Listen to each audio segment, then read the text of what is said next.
And it's just a point of time. It's just the passing of time.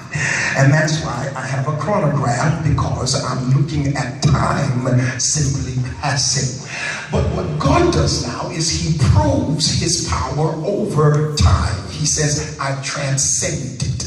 For 1,000 years in thy sight are but as yesterday when it is past, and as a watch in the night. The thing that he has to teach us is, I am in control of time.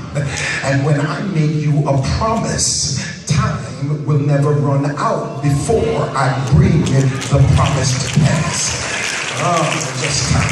I'm almost there. I'm almost there. You see, he controls time. The day is thine. Thou hast prepared the light and the sun. He manipulates the time, and he shows that I am the power that operates time. That's why he says to you and I need your effort while it is day. For the night cometh when no man shall work. You can be in the night situation of a life when you don't operate in the time that God has given you. Brother of mine, my brother Max was at SMU Perkins, and what he would do is he would go on vacation when people are working, and then he'd go to work when people were on vacation. And he couldn't figure out how come he was growing the business. I said, because you're operating at the wrong time. You see, some people wait too late before they move where God would have had them to move. Because when God says move, it's time to move. And you always prepare yourself for the opportunity so that when God opens the door, it now becomes your time. Can I take that further?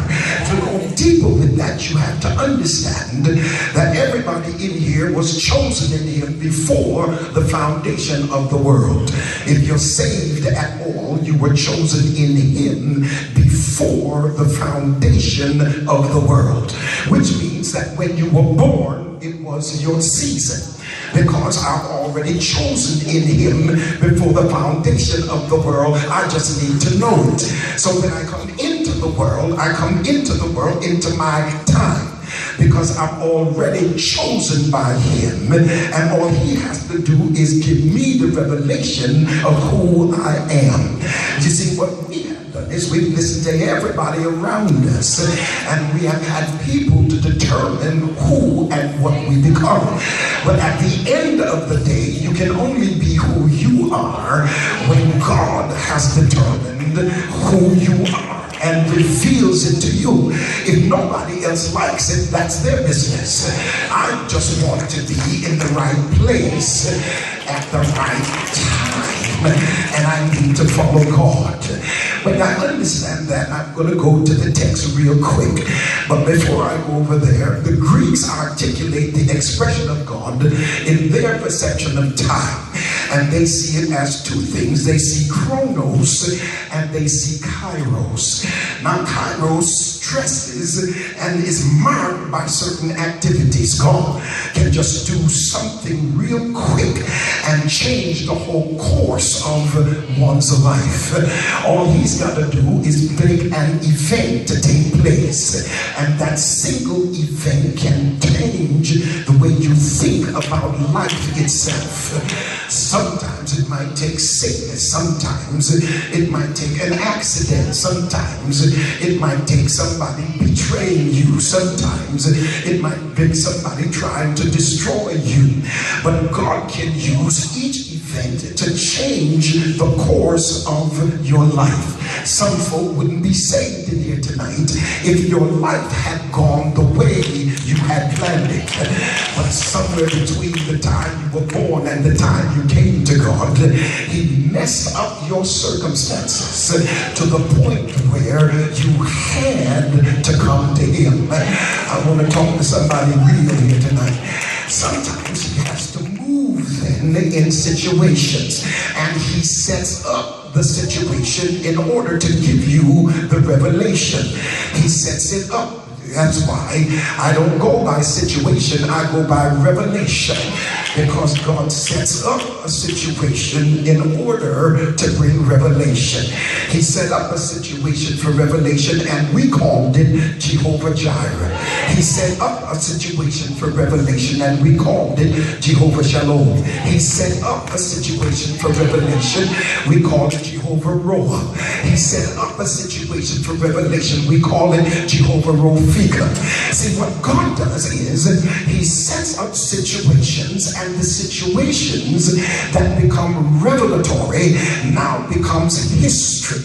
So each time we go through something, he sets up a situation to reveal himself so that we might have a history with God.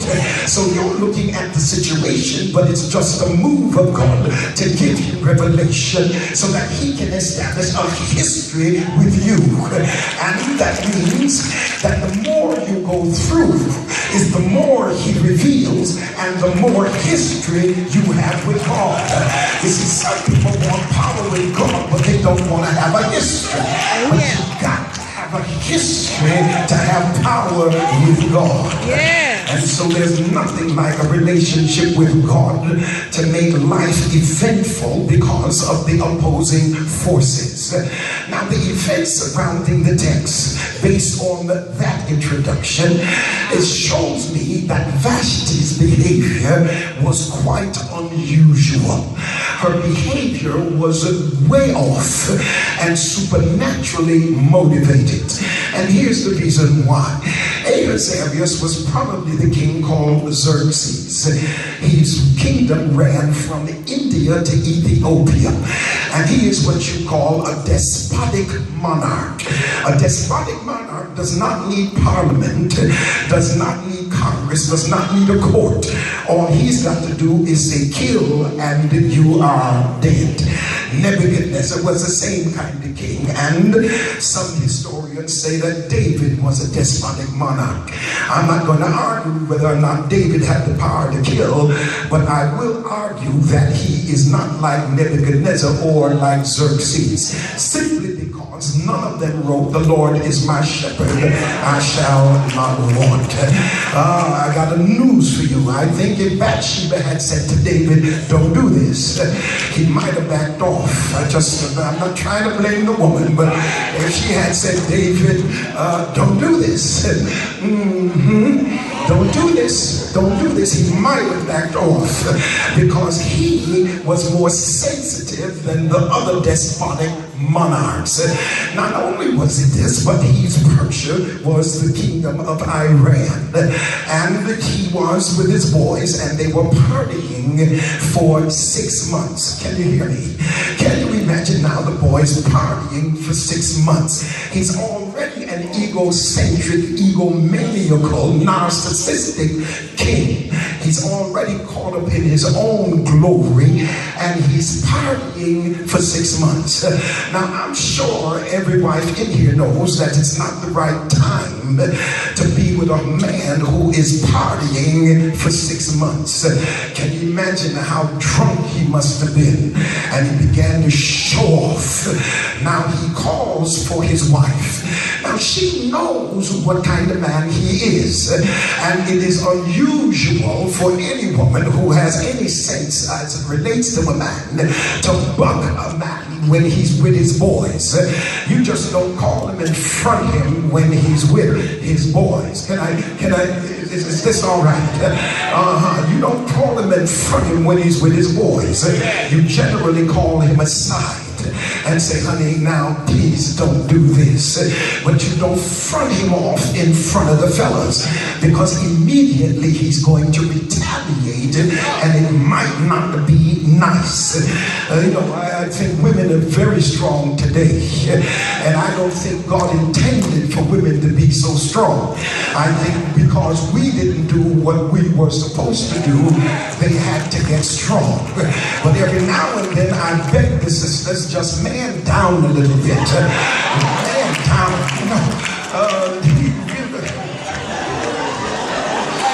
listen, you got a good man, sweetheart. You got a smart man. He knows how to get to the grocery store. You don't have to tell him. He goes every week. Just calm down a little bit. You see, men will front you in front of your boys, and immediately she has a problem now because she challenged his ego. According to the rules of the Persian etiquette, she was in her right if she didn't want to dance. But now you are challenging this man, and now you have hurt his ego, and now you gotta go. Because 120 boys are saying to him, now if you let this happen, then what's going to happen in our homes? You see, what God did was he strategically moved Vashti out in order to put Esther in, because the king is leaning towards Haman, and the king is giving Haman powers that God has to counter. Anytime something opposes you, look for God to make another move, because God always makes moves when enemies rise up against you. And in fact, every now and then you want to give God praise for your enemies, because your enemies move God on your behalf. All right now. Have I told you touch it in yet? Give somebody a high five real quick and tell them praise God for your enemies. I've got news for you. I can tell how God is blessing you by the size of your enemies. Anytime I look and see your enemies growing, it's because your place in God is growing. Back up and get nervous about your enemies. As long as you're in the will of God, there's nothing they can do to you. Because unless it's a Job experience, and that means double for the trouble after it's over. I'm almost there. It's a critical thing now, because Haman, the Amalekite, and he's really a descendant of Agag. And what I learned from that is God in time moves you so that your enemy won't become dangerous to you later. You see, that's why God said to Saul, take him out. Because what God did was he looked through time and he saw where his children would be at the hand of Haman. Had Saul taken Agag out, there would have been no Haman. You see, many times we don't get things when they're young. We wait until they become a burden and a pain, because when we should have gotten over it, we kept on playing with it until now it has become a giant enemy. And I'm not talking about enemies who are outside. I'm talking about the enemy that's on the inside. Right now. Because my enemies on the outside is not as bad as the enemy on the inside. That's why you got to kill the old man quick, so that won't become a problem.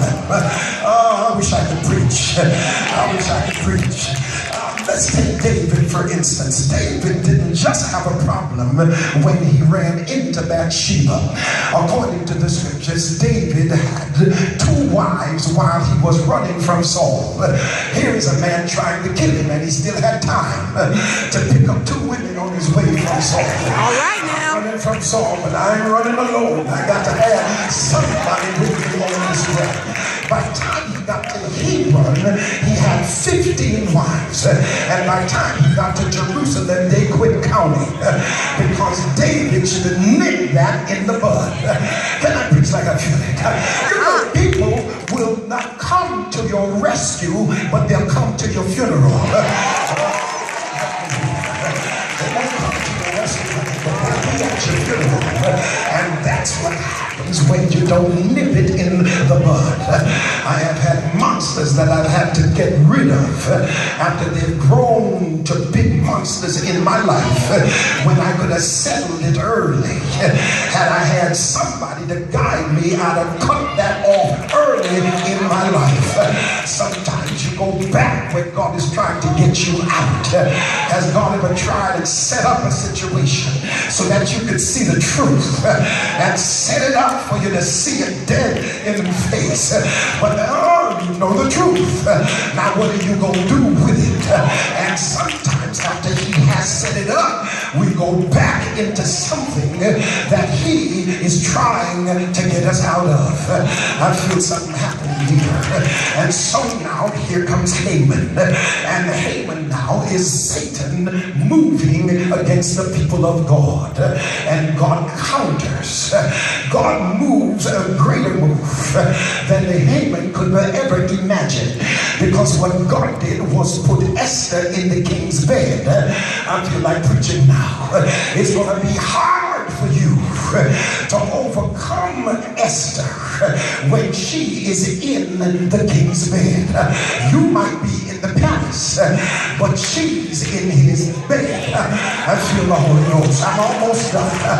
Oh God, I feel like preaching now. Give somebody a high five and say, I'm in the king's bed. That's where I am. I'm right by God himself. I'm in the place where the enemy is going to have a hard time overcoming my position. God will position you so that the enemy can't destroy what God has set you over. I feel it. I'm almost there. I feel like having just a little church. You see, Mordecai now had to stand against Haman because he was not going to succumb, or he was not going to acquiesce to anybody who didn't love God. You see, the problem oftentimes is we let people in power positions pull us away from our dedication to our God. It doesn't matter who it is. If they don't love God, then they can't get close to me because I live to love God. And sometimes we sell out our love for God over things, and none of it makes sense when God has the power over everything there is. I cannot praise God because you don't like my praise. I have to praise him because he is in control of everything. Yeah. If anybody wants pleased with you want God to be pleased. If folk don't like you, that's their business. As long as God is on my side. Yeah. See, when Daniel prayed, he opened his windows as before because he was not concerned about his enemies. He was only concerned about his God. And when God is happy with you, he opens the windows and pours you out blessings. And if folk are envious now, wait until tomorrow. Yeah. Because God's going to keep on blessing till he gets through. And I'm not going to ask God not to bless me so I can be friends with somebody that don't love him. I'm going to say, bless me till you get through. Oh, I'm almost there. I feel something happening. Give somebody a high five and say, God's got you in the right place. Oh, Haman is plotting from a place of power, but he's not aware of God's secret weapon because God has moved the woman into a place where the king loves her supernaturally. Can I preach to you a minute? God can put love in you to use your love in order to bring about his will in a situation. And God can manipulate how you feel and put a burden on somebody in your spirit in order to change a situation. And God then just moved his secret weapon inside the king's house. And now she is in a place of power. And now she has to go through a test.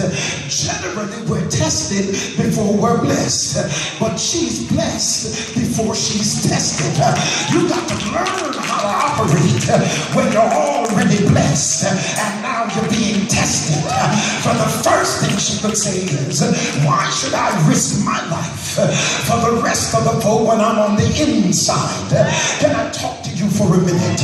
Anytime you risk your life for the people of God, you move God in on your behalf. God does not back up when you risk your life for his children. I'm talking to somebody here. Don't ever get to the place where you feel like you come first. Make somebody else first, and God will make you first. I preach like I said. I need your help. I need a little help. Come on, give me just a little help. Come on, give me some help. Come on, just you see, oftentimes we feel like we gotta fight our way to the front. Just stand, look that way, please. And we feel we gotta fight our way to the front, and we gotta overcome all the enemies that's in the way. Sometimes we feel like we gotta be important and be with important people to be significant. But God has a way. If you honor him and if you stay with him, it don't matter who's ahead of you, and it don't matter what they're planning. Now just turn around, brothers. Turn around. Now all of a sudden I was lost, but because I honor God, he turned the mind around. I feel like lifting it up. I'll give it to you, Haman. Don't you ever worry about God, because God knows how to turn the line around. You feel a little churchy? Well, so do I. Give somebody a high five and say, for such a time as this, I just got a feeling that God is getting ready to move us to another level, because he has ordained it that we come together for such a time as this. And the reason I know it, the enemy is moving with everything he's got in his power in order to get you to turn away from your purpose and to operate outside of your destiny. But it's too late. It's too late in the day for Satan to feel as if he can destroy what God has ordained to come to pass. And there's nothing greater than to know that you're operating in the will of God. And when I am walking with God, there is no devil in hell that can stop me from the purpose God intends. Can I preach like a feeling? The king goes to sleep and he has Haman on his mind. But in the middle of the night, God steps in his mind and takes Haman out of his mind and puts Mordecai in his mind. And he wakes up and says to himself, the man saved my life and I've never done anything for him. Right about that time, God is moving Haman into the king's house. Haman thinks he's on his mission, but he's on God's mission right about now, because God moves him in. And the servant says to the king, why don't you ask Haman what to do? And Haman said, get the best robe, get the best horse, and put that person on the horse and run around town and say, this is what happens when the king is pleased. The king looked at Haman and said, whatever you do, do it to Mordecai. Can I preach like a feeling? Give somebody a high five and say, God just made a switch. They thought it was theirs, but it turned out to be mine. Just made a switch. They thought they were moving to the higher place, but that place was already mine. And I don't have to fight for what's already mine. I don't want what's yours, but I want all. Oh, that's mine. Excuse me for a minute. Can I preach like a feeling? Give somebody a high five and say, what your enemies want for themselves, God will give it to you. What your enemies don't want you to have, God will. He'll give it to you. He'll make a way. He'll fix it so when they plan to step in, he puts you in before they get there. And what your enemies want to do to you, God will do it to them. Can I say that again? What they want for themselves, God will give it to you. And what they want to do to you, God will do it to them. Don't build no ropes unless you're ready to be hung. Don't build no ropes unless you're ready to kill yourself. Don't build no ropes around your brother because God has set him up for such a time as this. Get somebody high five for the second to the last time and say, neighbor, this is my time.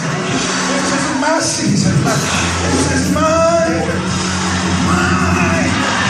God set it up. Walking it, talking it, dancing it, praising for it. God set you up for a higher place. God set you up for a greater blessing. Walk in it. Don't let anybody tell you this is not your time. It's my time, my season. I'm going in. I'm going in. Don't open the door if you don't want me to go in. Because if you open it, I'm going in. Give somebody high five for the last time and say, neighbor, this is your time. This is our time. This is our time. So bad. So bad. So bad. Feel the Holy Ghost. I feel money. Lifting him up. I feel like giving him some glory. He made the way. He opened the door. He protects what is his. Can't nobody do you like Jesus. He protects. He makes a way. He supplies. He keeps you close to him. I will bless the Lord.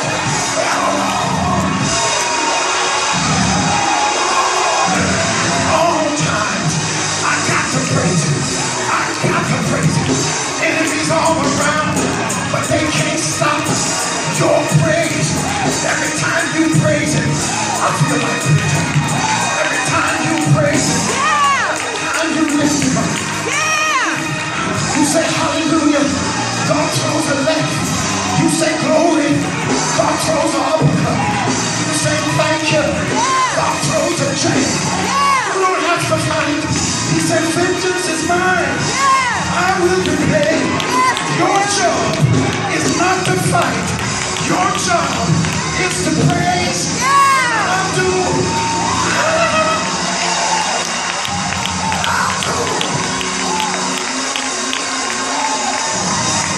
do the fighting. I'll do the running.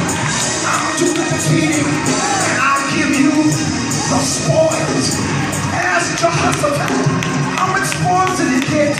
Took him 5 days to pick up the spoil. God is telling you, I'm getting ready to get you off some spoils. What your enemies want, they won't take from you. God say, I'm going to get yours back and theirs too. I'm so mad. So mad. So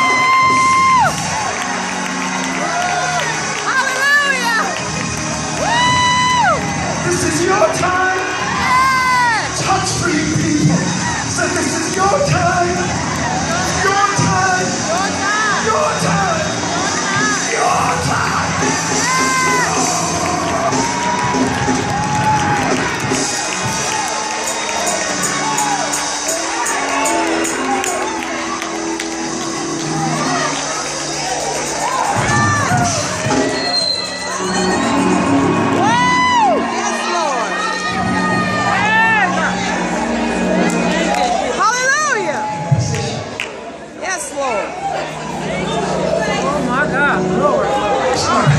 Thank you, Lord. This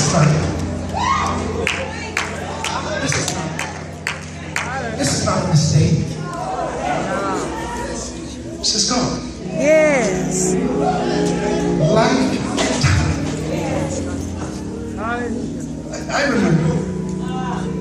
I remember in my life. And I can tell you every time God was moving me to another level, and something in my life kept me from going. And let me tell you what happens then. It's not that he's through with the idea. You just got to go around the orbit until he opens the window again. Yeah. But you could have been in that space way sooner. Woo.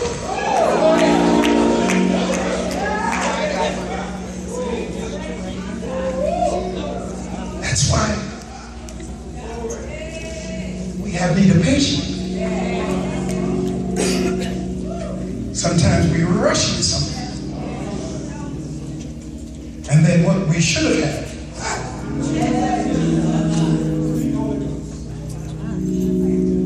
comes walking right by. But you already got yourself locked into something. And missed his time. Now, 15 years later, you're still trying to work it out. Because whenever he sets it up, then it's a time to move. And he has set you in this house for such a time as this. God intends for you to dominate your space. So my space. Anybody who comes into your space must have your vision.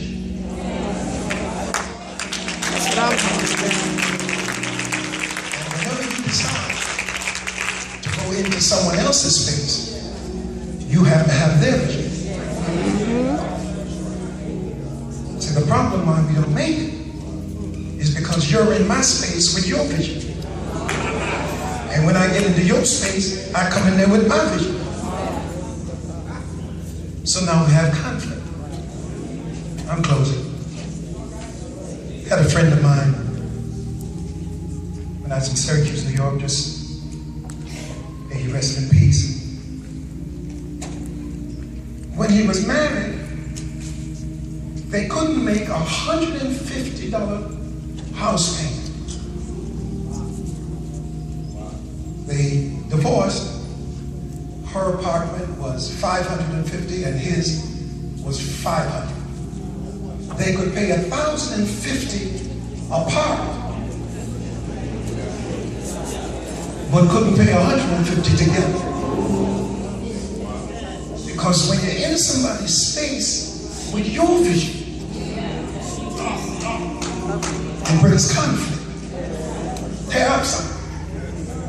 And after 40 years, there's no question in my mind that God has said, this man in this house for such a time as this.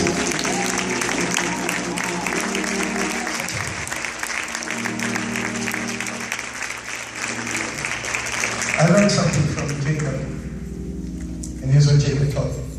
Whenever there's a revelatory word from God, whenever he shows himself, whenever he, whether by dream, by vision, that the human responsibility is to build an altar. We don't have to build an altar. Altar is a place of sacrifice.